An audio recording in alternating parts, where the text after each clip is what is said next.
horeysa dawlad waxa laga marmaan inay heshiis gasho ay imaanaysa waxa dawladdu ay ka hadlaysaa ama xukuumaddu ay ka hadlaysaa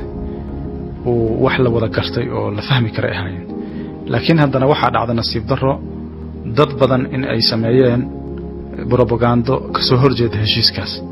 hadda qorshaha loo baahan yahay wuxuu noqonaa in qoraalkii oo tiftiran iyo xuduudda anagu aan sheeganayno aan leenahay badeena waa ku egta in la gudbiyo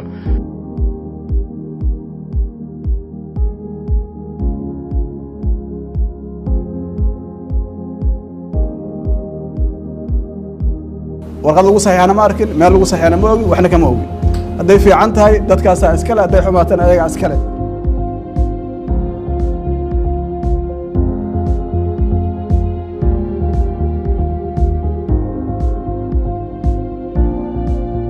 aniga wasiir baan ahay golo wasiiraan ka tirsanahay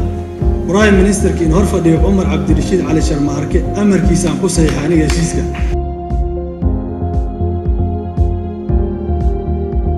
baarlamaankan ma hakii ka horeeyay wax wanaagsan uu sameeyay uu diiday wixii dawladii hore Umar Abdirashiid ay u saxiixday dawladda Kenya